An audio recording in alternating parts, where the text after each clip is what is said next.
Rahim today we are going to start digestion. अच्छा जी, digestion क्या होती है? जो हम खाते हैं फूड, जो भी या न्यूट्रिएंट्स जो भी हम ले रहे हैं बाय माउथ, वो किस तरह से डाइजेस्ट होता है, आज हम ये पढ़ेंगे। डाइजेशन एक कम्प्लेक्स प्रोसेस है फूड को चेंज करने में न्यूट्रिएंट्स के अंदर, और फिर हमारी बॉडी जो उन फूड के न्यूट्रिएंट्स से एनर्जी लेती है उसको हमारी बॉडी यूज करती है हमारी ग्रोथ के लिए, और सेल को रिपेयर, सेल्स जो हमारी बॉडी में होते हैं उनको रिपेयर करती है हमारे सर्वाइवल के लिए। डाइजेशन प्रोसेस जो है वो क्रिएट करता है वेस्ट मटेरियल्स, जो उनका यूजफुल मटेरियल होता है वो तो बॉडी को दे देता है, और उसको जो है वो कैटलाइज करके एंजाइम्स के थ्रू जो है वो एनर्जी बना देता है, और एनर्जी हम यूज करते हैं डेली के कामों में, चलने में, वॉक करने में, बात करने में, एक्टिविटीज परफॉर्म करने में। और जो एक्स्ट्रा फूड होता है जिसको हम यूज नहीं करती है हमारी बॉडी को जरूरत नहीं है, उसको एलिमिनेट कर देती है। तो डाइजेशन जो है ये एलिमिनेशन की तरफ भेज देती है। अब इसमें होता क्या है कि देखो, डाइजेस्टिव ट्रैक जो होता है, या गैस्ट्रो इंटेस्टाइनल ट्रैक भी बोलते हैं इसको, ये लॉन्ग ट्विस्टिंग होती है ट्यूब की, जो कि माउथ से स्टार्ट होती है और एनस की तरफ जाती है। कहता है it is made up of a series of muscles that coordinate the movement of food and other cells that produce enzymes and hormones to aid in the breakdown of food. Along the way are three other organs that are needed for digestion, जिसमें liver है, gall bladder है, और pancreas भी बहुत ज्यादा important है। कहता है कि हमारी जो फूड है उसकी कोऑर्डिनेशन होती है मसल्स के साथ, और हमारी फूड को जो है तोड़ा जाता है, वो ब्रेक डाउन होती है डिफरेंट पार्टिकल्स में, और उसमें एंजाइम होता है और हार्मोन्स होते हैं जो हमारी फूड को जो है ब्रेक डाउन करते हैं, और वो एनर्जी की फॉर्म देते हैं न्यूट्रिएंट्स की फॉर्म में। तीन, लिवर, गाल ब्लैडर, पैंक्रियास का इंपॉर्टेंट रोल है। हम यहाँ पे फिर कहता है कि गैस्ट्रोइंटेस्टाइनल ट्रैक जो है, इसको G1 ट्रैक कहते हैं। डाइजेस्टिव सिस्टम जो माउथ से स्टार्ट हो रहा है, जिसमें एसोफेगस आ रही है जो फूड की नाली होती है, खाने की नाली, देन स्टमक आता है, स्मॉल इंटेस्टाइन आती है, लार्ज इंटेस्टाइन आती है, लार्ज इंटेस्टाइन को कोलोन भी कहते हैं, और रेक्टम आता है। कहता है ये एंड होता है एनस के ऊपर। एंटायर सिस्टम माउथ से लेकर एनस तक जो है ये 30 फीट का होता है। देखो, ये माउथ से लेकर नीचे जा रहा है, यहाँ से एंड तक जो एनस तक जाता है, ये कंप्लीट जो सिस्टम होता है ये 30 फीट का होता है, यानी कि 9 मीटर्स लॉन्ग होता है। स्मॉल इंटेस्टाइन जो होती है वो 20 फीट ट्यूब शेप्ड ऑर्गन होता है। Function of large intestine is about 5 feet long and primarily for storage and fermentation of indigestible matter।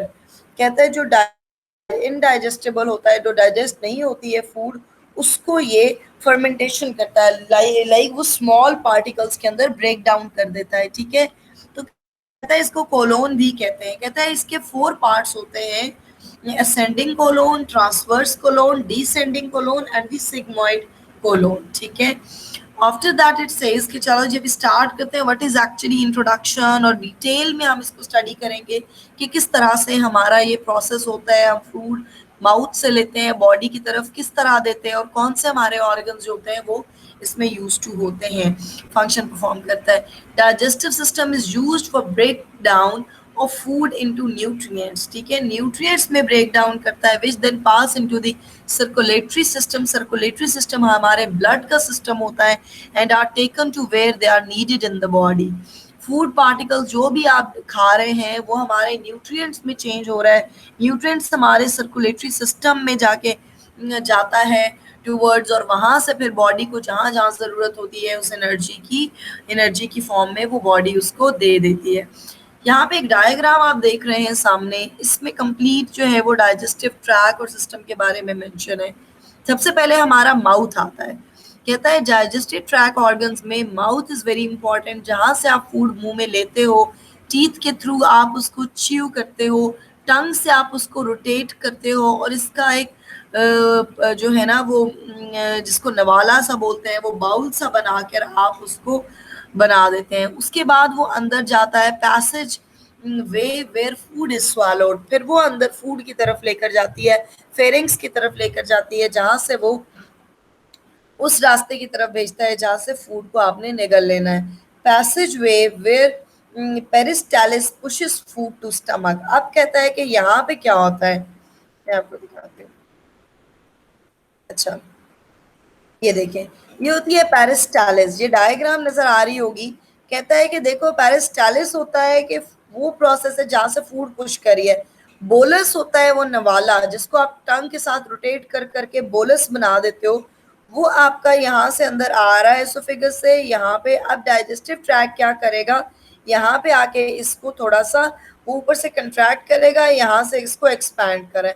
तो कंट्रैक्शन और एक्सपेंशन से यहाँ पे ये ओपनिंग होती है, और जो आपका बोलस है फूड का, जो नवाला है, वो फिर आगे फर्दर मूव कर जाता है। ओके, सो इट सेज कि एसोफेगस जो है यहाँ पे, एसोफेगस जो है वो उस बोलस को पेरिस्टालिस की तरफ पुश करती है, ठीक है, टुवर्ड्स स्टमक। ये स्टमक की तरफ जा रही है, पेरिस्टालिस से होकर जाएगी, यहाँ पे वो फूड आएगी, और उसके बाद ये कंट्रैक्शन होती है और वो स्टमक की तरफ जाती है।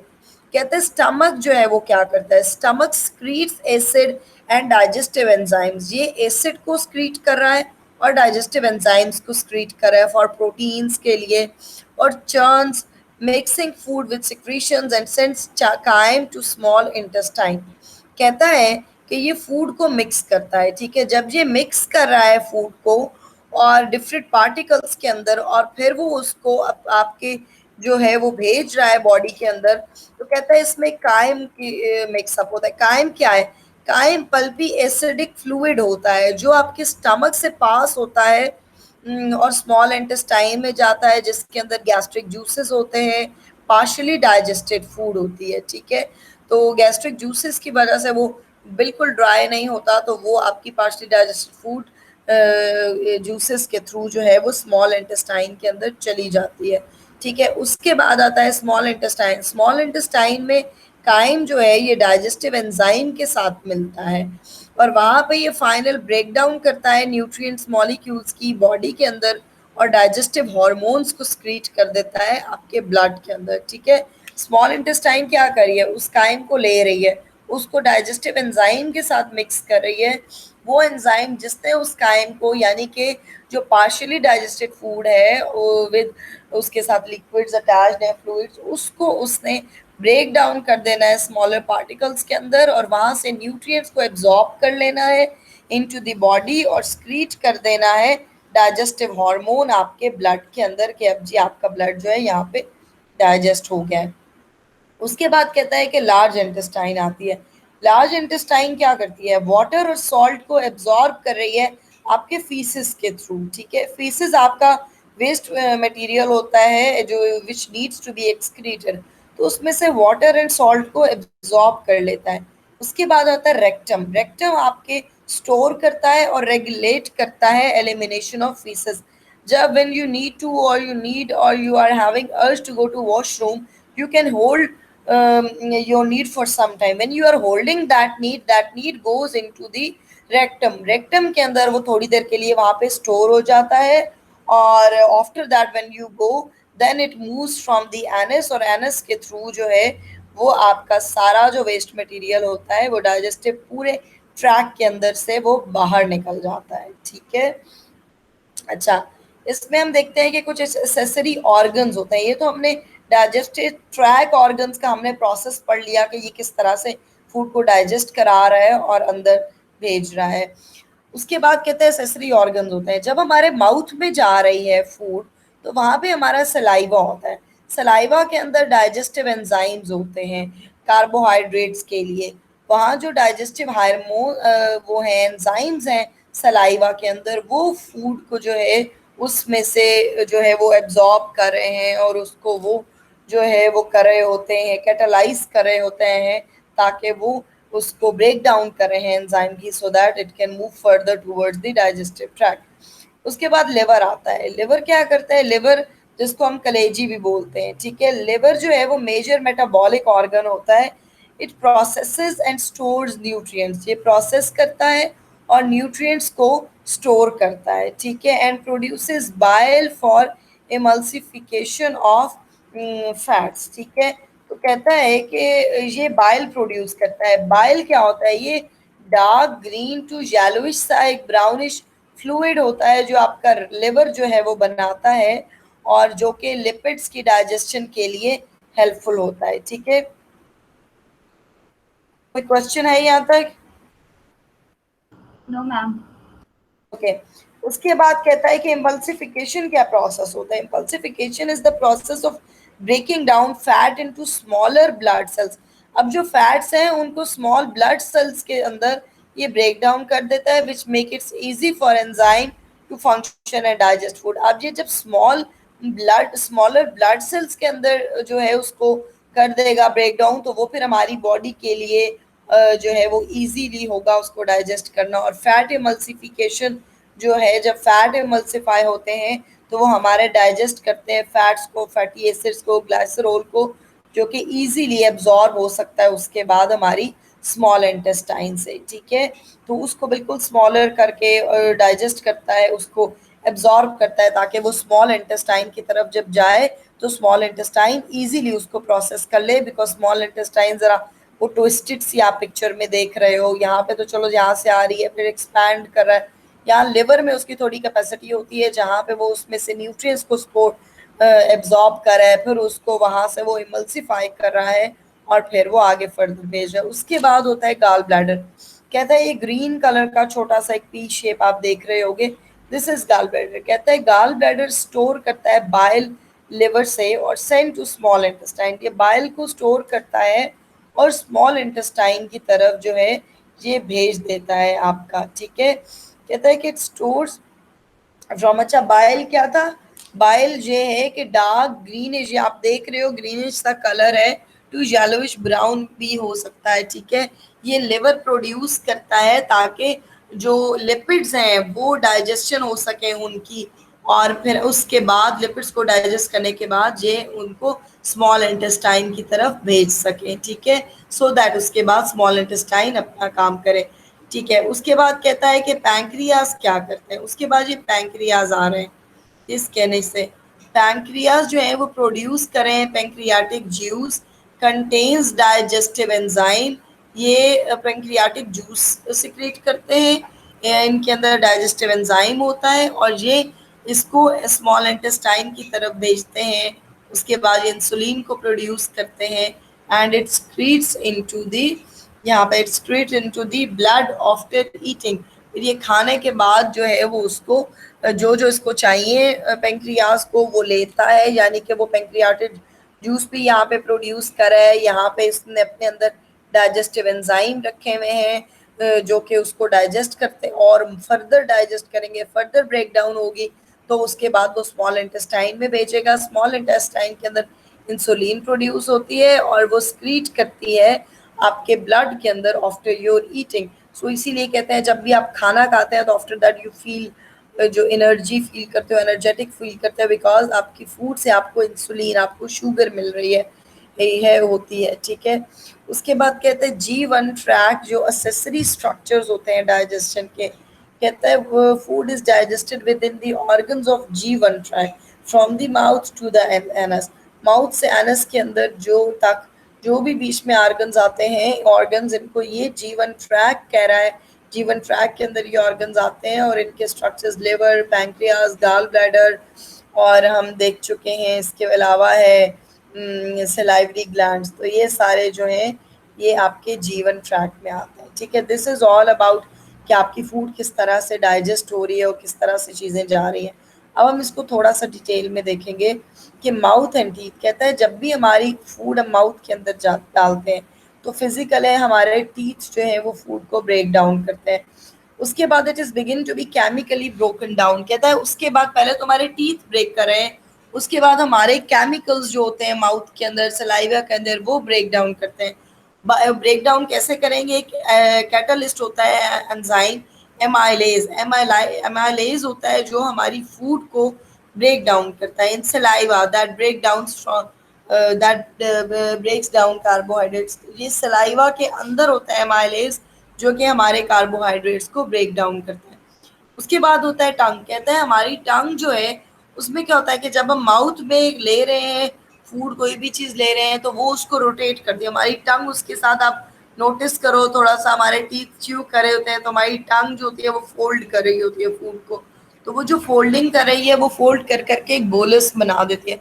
बोलस कहते हैं एक सर्कुलर राउंड सा जो है नवाला साइड, ठीक है। तो बोलस जो है वो फेरिंग्स के अंदर जाता है, थ्रोट में, देन वहां से वो एपिग्लॉटिस के अंदर जाता है और यहाँ पे मेक श्योर करता है कि बोलस जो है वो ऑसोफेगस के अंदर ही जाए, वो not down the wind pipe के अंदर ना जाए। तो टंग जो है वो फोकस करती है कि जो खा रहे हैं वो हमारी उस एसोफेगस के अंदर ही जाए, हमारी विंड पाइप के अंदर ना जाए। अच्छा, उसके बाद आई ऑलरेडी एक्सप्लेन के एसोफेगस के अंदर पेरिस्टालिस होता है, जहाँ पे जब फूड जा रही है इस ट्यूब के अंदर तो पेरिस्टालिस आता है। पेरिस्टालिस जो है वो इसको ओपन करेगा और फूड जो है हमारी स्टमक की वॉल्स को उसको कंट्रैक्ट करता है और रिलैक्स करता है, तो वो ओपन होती है और हमारी फूड जो है वो बोलस की फॉर्म में फर्दर डाउन चली जाती है। उसके बाद क्या होता है, जब ये स्टमक के अंदर आती है तो जो बोलस है must pass through the lower oesophageal sphincter. Oesophageal sphincter होता है, लोअर स्पिंक्टर होता है जो open and close, open and close. तो टाइट मसल होता है जो कि स्टमक एसिड को अपने अंदर रखता है और फिर उसके बाद जो है वो उसको एसोफेगस से बाहर निकाल देता है। ओके, आफ्टर दैट कहते हैं स्टमक के अंदर कुछ फोल्ड्स होते हैं जिनको हम रियूज कहते हैं and is a big muscular pouch. और ये जो आपको नजर आ रहा है ये बिग, इसको मस्कुलर पाउच कह रहा है, कहता है विच चर्न्स द बोलस, जो कि अपने अंदर बोलस को रखता है और उसको चर्न करता है, ब्रेक डाउन करता है, फिजिकल डाइजेशन करता है हमारा स्टमक। और कहता है यहाँ पे जब उसको डाइजेस्ट कर रहा है तो उसको गैस्ट्रिक जूसेस के साथ मिक्स करेगा। तो mixture of stomach acid mucus enzyme यहाँ पे हो रही होती है। स्टमक का जो एसिड है वो म्यूकस और एंजाइम हमारे बोलस के साथ यहाँ पे मिक्स आउट कर रहे होते हैं और फिर चर्न करते हैं इसको। कहता है एसिड जो होता है वहां पे वो क्या करता है, वो उस फूड में से जितने इन्वेडिंग बैक्टीरिया होते हैं या वायरसेस होते हैं उनको किल करता है। समटाइम्स हम फास्ट फूड खाते हैं या मार्केट से कोई चीज खा लेते हैं, वो थोड़ी सी खराब होती है या स्मेली होती है बट आप खा लेते हो, तो क्या होता है वो हमारे स्टमक के अंदर समटाइम्स आप बीमार होते हो, कुछ लोग बीमार नहीं होते। जो बीमार नहीं होते उनमें ये होता है कि उनका एसिड जो है वो थोड़ा ज्यादा अच्छे से काम कर रहा होगा, तो वो किल्स ऑफ एनी इन्वेडिंग जो बैक्टीरिया आता है फूड से उसको या वायरसेस को किल ऑफ कर देता है। फिर एंजाइम होते हैं वहां पे स्टमक में, एंजाइम हमारे प्रोटीन्स और लिपिड्स को ब्रेक डाउन करता है। म्यूकस होता है वो जो हमारी लाइनिंग होती है स्टमक की यहाँ पे, उसको जो है वो प्रोटेक्ट करता है कि उसको एसिड से प्रोटेक्ट किया जाता है कि एसिड जो है वो उसको डैमेज ना कर दे। Okay, after that it says stomach does do some absorption, तो स्टमक एब्जॉर्प्शन भी करता है। कुछ मेडिसिन होती हैं, स्पायरिन हो गई, वाटर हो गया, अल्कोहल हो गया, ये सारे जो है वो हमारे स्टमक के थ्रू ही एब्जॉर्ब होते हैं। डाइजेस्टेड बोलस, अब जो डाइजेस्ट हो गया है आपका बोलस उसको आप बोलोगे ये कायम बन गया है। It leaves the stomach by passing through the pyloric sphincter. अब जो आपका बोलस था वो कायम में चेंज हो चुका है, उसने प्योरीफाई कर दिया, इसको बहुत ज्यादा ब्रेक डाउन कर दिया है। अब वो उसको पाइलोरिक स्फिंक्टर की तरफ भेज रहा है। पाइलोरिक स्फिंक्टर इसको फर्दर मूव डाउन करेगा टुवर्ड्स और एक्सक्रीशन। पैंक्रियाज का ऑलरेडी आप ऊपर देख चुके हो इस चार्ट के अंदर कि पैंक्रियाज क्या करे। पैंक्रियाज हमारे पैंक्रियाटिक जूस प्रोड्यूस करता है, हमारे डाइजेस्टिव एंजाइम्स को क्रिएट करता है और हमारी सेंड करता है towards small intestine, produces insulin and secrete it into the blood after eating. ठीक है, तो this is the same pancreas का सेम इशू है, फंक्शन है। आफ्टर दैट लिवर, लिवर भी वी हैव ऑलरेडी डिस्कस्ड कि liver what does do it, major metabolic organ it is, it processes and stores nutrients which are produced bile for, which produces bile for emulsification of fats. And after that, here you can see where is, yes, here you can see after that gallbladder comes, and in gallbladder you can see it stores bile from the liver, send it to the small intestine. Okay, so small intestine, time is now in the small intestine. Majority of absorption occurs there. Liver and pancreas help the small intestine to maximize absorption. Liver और pancreas जो है वो small intestine की help करते हैं वो absorption को maximise करते हैं। Small intestine is broken down into 3 parts. Okay, duodenum, duodenum and ileum.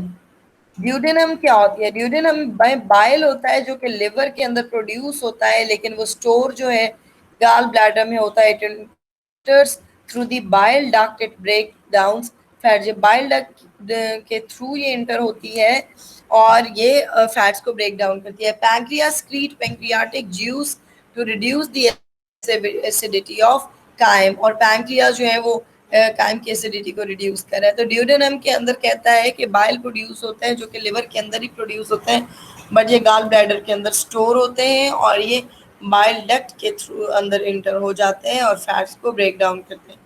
जीजनम कहता है, jejunum is where the majority of absorption takes place. अब कुछ जो है वो ड्यूडेनम में हो रही है, कुछ जीजनम में हो रही है। It is tiny finger like projections. इसके अंदर फिंगर लाइक प्रोजेक्शंस होते हैं जिनको विले कहते हैं। ये लाइनिंग होती है जो न्यूट्रिएंट्स की एब्जॉर्प्शन को इंक्रीज करती है। अब इस लाइनिंग के अंदर देखो कि माइक्रो विलिंग्स होते हैं जो कि फर्दर जो है वो एब्जॉर्प्शन को एनहांस करती है। This is the structure. You can C small intestine is 3 parts, duodenum this one, duodenum this one, ileum this one. Okay, sorry. Fine. After that, ileum. Ileum, the last portion of small intestine is ileum, which has fewer villi, basically compacts the leftover to pass through the cecum into the large intestine. It says that, see, now here we have all the food are is absorbed, like we don't need absorption here, but ileum is doing. Ileum is compacting the leftover food, जो ये waste या extra material होता है उसको ये इकट्ठा करता है, सीकम की तरफ भेज देता है, और सीकम जो है इसको फर्दर लार्ज इंटेस्टाइन के अंदर फूड को भेजता है। अच्छा, लार्ज इंटेस्टाइन में क्या होता है? लार्ज इंटेस्टाइन जो है वो use to absorb the water, ये वाटर को एब्जॉर्ब करती है, और वाटर के अंदर से जो लेफ्ट ओवर होता है from the waste material left over and to produce vitamin K and B. कहता है कि लेफ्ट ओवर जो फूड है उसमें से वो वाटर को एब्जॉर्ब कर रहा है और विटामिन के एंड बी को जो है ये प्रोड्यूस करता है। यहाँ पे ये हेल्पफुल होते हैं बैक्टीरिया के लिए दैट लिव हेयर, जो कि यहाँ बैक्टीरिया लिव करता है।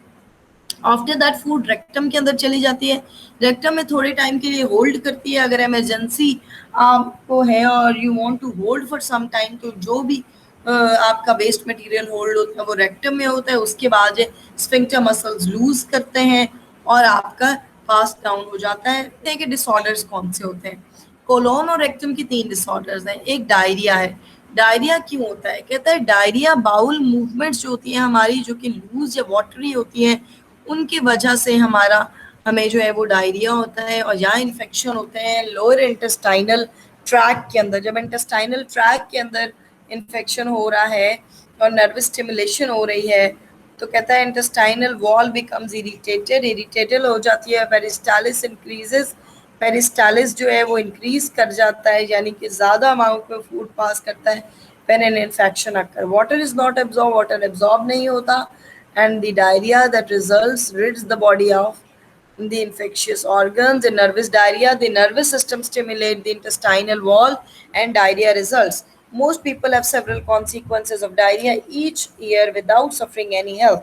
So what does this mean? Diarrhea means that diarrhoea के अंदर आपको इन्फेक्शन होगा लोअर इंटेस्टाइनल ट्रैक का, यहाँ पे नर्वस स्टिमुलेशन। जब आपको ये इन्फेक्शन हो रहे हैं तो आपकी फूड जो है वो वाटर एब्जॉर्ब नहीं कर रही, आपकी बॉडी इंटेस्टाइन वाटर एब्जॉर्ब नहीं कर रही, और जो आप खा रहे हैं दैट इज जो है वो से secreting out from your body. तो कॉन्सिक्वेंसेस क्या होते हैं? कहते हैं अगर डायरिया प्रोलॉन्ग हो जाए तो यू कैन, ये वाटर लॉस कर सकता है, डिहाइड्रेशन कर सकता है और डेथ की तरफ लेके जा सकता है। उसके बाद कॉन्स्टिपेशन जो है वो एक और डिजीज है। कहता है कॉन्स्टिपेशन क्यों होती है? जब इंसान का फीसिस ड्राई और हार्ड हो जाता है तो इसको एक्सपेल करना मुश्किल हो जाता है। कहता है डाइट्स कुछ इस तरह की होती हैं जो होल ग्रेन फूड्स हो गए, या फिर इंसान ये को सोचे कि उसको ही needs to go to washroom, लेकिन उसको विद होल्ड करता रहे ना जाए, तो वो भी कॉन्स्टिपेशन को कॉज कर सकता है। और मोस्टली ये भी होता है कि हमारी फूड जो है वो हमारा वाटर जो है फूड से एब्जॉर्ब नहीं हो रहा, और या फिर बहुत एक्सेसिव अमाउंट में हो रहा है तो हमें ड्राईनेस हो जाती है, तो हमें जो है कॉन्स्टिपेशन कॉज होती है। कहते हैं मटेरियल ड्रायर हो जाता है, डिफिकल्ट टू एलिमिनेट हो जाता है। उसके बाद कहता है कि एडिक्वेट वाटर और फाइबर इनटेक जो है ये ज़रूरी है। देन इट सेज के जो है लेग्जेटिव्स होते हैं, यानी कि मेडिसिन होती हैं कुछ कॉन्स्टिपेशन की, लोग वो लेते हैं। लोग पानी का बहुत ज़्यादा इस्तेमाल करते हैं, और होल ग्रेन फूड या होल फाइबर की फूड बहुत ज़्यादा लेते हैं, जिसकी वजह से कॉन्स्टिपेशन जो है वो ख़त्म होती है। उसके बाद एक और डिसऑर्डर है diverticulosis. Diverticulosis is occurrence of little pouches of mucosa where fluid can collect. कहता है कि लिटिल पाउचेस बन जाते हैं बॉडी के अंदर जहाँ पे फूड कलेक्ट हो जाती है। Pouches from mucosa pushes through weak spots. कहता है कि म्यूकोसा से पार्टिकल्स जो हैं वो वीक स्पॉट्स के अंदर फूड को पुश करता है। तो ये लास्ट पार्ट होता है, कहता है जब पाउच बन जाता है फूड वहां स्टोर करना शुरू हो जाती है, दैट इज अनदर डिसऑर्डर। अच्छा, इंटरैक्ट करता है बहुत ज्यादा पावरफुली, अपनी नॉर्मल कोऑर्डिनेशन से नहीं, बहुत ज्यादा पावरफुली जब ये कंट्रैक्ट करता है तो कहता है कि उस टाइम पे इरिटेबल बाउल सिंड्रोम हो जाता है, एब्डोमिनल क्रैम्प्स, गैस हो जाती है, कॉन्स्टिपेशन होता है, अर्जेंट एक्सप्लोसिव स्टूल्स हो सकते हैं, फीसेस का ट्राउजर के अंदर ही डिस्चार्ज हो सकता है। अच्छा, इन्फ्लेमेटरी बाउल सिंड्रोम क्या होता है? ये मैम बताना है या हाँ कोई हाँ, और बताएगा? बताओ, कुछ पता है? मैम पता नहीं है, लेकिन यहाँ से दिख रहा है कि इसमें जो है डायरिया की बात करी जा रही है, rectal bleeding and abdominal cramps की बात करी जा रही है, और इसमें इन्फ्लेमेटरी बाउल डिजीज में आपका मेरे ख्याल से डाइजेस्टिव सिस्टम से जो आपका फिर क्या नाम है प्रॉब्लम आ जाता है, जिसमें आपके पास ब्लीडिंग आ रही होती है। मैम इतना ही समझ आ रहा है। इन्फ्लेमेटरी बाउल सिंड्रोम कहता है it's a collective term for inflammatory disorder. Inflammatory जलन बर्निंग के जो डिसऑर्डर्स होते हैं उनको कहते हैं, ठीक है। कहते हैं ulcerative colitis and Crohn's disease are the most common of these inflammatory diseases की एग्जांपल है। कहता है कि इसमें क्या होता है कि ये आपको अल्सरेटिव कोलाइटिस एब्डोमिनल अफेक्ट करता है लार्ज इंटेस्टाइन को और रेक्टम को। जब आपका लार्ज इंटेस्टाइन और रेक्टम अफेक्ट होता है तो या तो आपको डायरिया हो सकता है, या आपको रेक्टल ब्लीडिंग हो सकती है, एब्डोमिनल क्रैम्प्स हो सकते हैं, अर्जेंसी हो सकती है बार बार वॉशरूम जाने की। और Crohn's disease is normally isolated to the small intestine. Small intestine की डिजीज नहीं, नॉर्मली इसको लार्ज इंटेस्टाइन की डिजीज कहा जाता है। और रिजल्टिंग इन अल्सर्स, ये अल्सर्स में रिजल्ट करता है। अल्सर्स आर पेनफुल फुल और काजिंग कॉजेज ब्लीडिंग। जो अल्सर हो जाते हैं वो ब्लीडिंग भी कॉज करते हैं और पेनफुल होते हैं, but they erode the submucosal layer where there are nerves and blood vessels. This also results in the inability to absorb nutrients at the affected site. Symptoms of Crohn's disease include diarrhea, weight loss, abdominal cramps, anemia, bleeding, malnutrition. Inflammatory bowel syndrome में it says कि ये आपकी small intestine का जो है वो problem होता है, जिसके अंदर हमारी स्मॉल इंटेस्टाइन जो है वो आइसोलेट कर जाती है और अफेक्ट करती है हमारे डाइजेस्टिव ट्रैक्स को, जिसमें कोलोन और रेक्टम को अफेक्ट करती है। और इसमें हमें वेट लॉस हो सकता है, एब्डोमिनल क्रैम्प्स हो सकते हैं, डायरिया हो सकता है, ब्लीडिंग हो सकता है, और जो है डिफरेंट प्रॉब्लम्स हो सकते हैं। ओके, कहते हैं पॉलिप्स और कैंसर क्यों होता है। कहता है colon is subject to the development of polyps, ठीक है। Small growths arising from the epithelial lining, polyps were benign or cancerous can be removed surgically. If colon cancer is detected but still confined to a polyp, the expected outcome is a complete cure.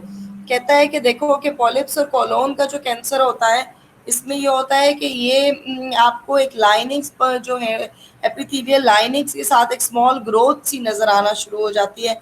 वो cancerous sales भी हो सकते हैं, वो ruptured भी हो सकते हैं खराब से। तो कहता है कि उसमें प्रॉब्लम आ सकती है, तो आपको जो है पॉलिप्स और कैंसर्स हो सकते हैं। कहता है इसका प्रॉब्लम ये होता है कि आपको ये कोई इंटेस्टाइनल बैक्टीरिया हो सकता है जो हमारी इंटेस्टाइन के अंदर चला गया हो, डाइट के अंदर, और seem to inhibit the development of colon, और फिर देखता है कि ये कोलोन की डेवलपमेंट को रोक देता है। ओबेसिटी होती है, कहता है मोटापा बहुत ज़्यादा कॉमन है, मोटा बंदा जो है वो सेटिस्फाइड नहीं होता। क्या होता है उसकी बॉडी में कि diabetes, gall bladder disease, stroke disease, cardiovascular, hypertension, osteoarthritis, बहुत ज़्यादा जो है ये डिसऑर्डर्स हैं। कहते हैं अभी तक जो है कोई लूज, कहते थे वेट में मैजिक कोई लूज बुलेट होनी चाहिए, जो बुलेट ली जाए और सारा जो है वो फैट आपके बर्न हो जाए और आप स्मार्ट हो जाए। Researches are working on it and an extensive work is going on in west as on this. और कहता है अभी तक, बट अप टिल नाउ जो रिसर्चेस सपोर्ट करते हैं वो ये एक ओबेसिटी से जो है आप सिर्फ इसी तरह से जान छुड़ा सकते हैं कि ये सिर्फ जो है वो वेट कंट्रोल किस तरह करना है आपने, कि ये ज़रूरी नहीं है कि आप जो है वो वैरायटी ऑफ फूड ना खाओ तो आप स्मार्ट हो जाओगे, बट इट इज़ नेसेसरी कि आप एक्सरसाइज ज़रूर करें। तो when you are doing exercise और जब आप अपना कैलोरी का चार्ट सेट रखेंगे, उसके ऊपर खाएंगे, तो आपका जो है वो वेट कंट्रोल हो जाएगा। उसके बाद कहता है कि 3 और डिसऑर्डर्स होते हैं। एनोरेक्सिया नर्वोसा होता है जिसमें इंसान खाना पीना बिल्कुल छोड़ देता है, जिस तरह से बारबी डॉल्स को देखा जाए तो खवातीन कुछ इस तरह गर्ल्स होती हैं जो कहती हैं हम इतने स्लिम और स्मार्ट हो जाएं कि हम बारबी डॉल्स की तरह जो है वो दिखने लगे, तो वो अपना खाना पीना छोड़ देती हैं। दूसरा केस वो होता है बुलिमिया नर्वोसा, जिसमें बहुत एक्सटेंसिव खाई जाती है, खाती जाती है, खाते जाते हैं, तो दे हैव नो सेंस कि हमने स्टॉप कहाँ करना है। Disorder is a condition characterized by episodes of overeating without purging, stress, anxiety, anger, depression, and trigger food binges. A person suffers from muscle dysphoria, thinks his or her body is underdeveloped. Bodybuilding activities and a preoccupation occupation with diet and body from accompany this condition. The person may spend hours in the gym every day working out on muscle strength equipment. Unlike anorexia, anorexia and bulimia, muscle dysphoria affects more man and women. ये कहता है कि यहाँ पे individual जो है वो stress और एंजाइटी में बहुत ज़्यादा खा रहा होता है, खाता भी बहुत है, फिर उसको टेंशन भी होती है कि मैंने जो है वो पतला भी होना है, फिर वो जिम भी बहुत आ जाता है। मुझे लगता है ये बिंज ईटिंग जो है ना समटाइम्स मुझे हो जाती होती है कि आए जब भी मुझे स्ट्रेस एंजाइटी होता है तो मैं ज़्यादा खाती हूँ और फास्ट फूड वगैरह, और उसके बाद मुझे वेट लॉस की भी टेंशन होती है, and I do go to gym and do exercise as well. So this was all about today. What we have studied, today that what is digestion, description of digestion. Then there was a brief introduction. After that, we have studied this flow chart. This diagram is very much important. If you see these two diagrams, you can, if you study this whole complete, you will have the complete and entire concept of what digestion system is actually.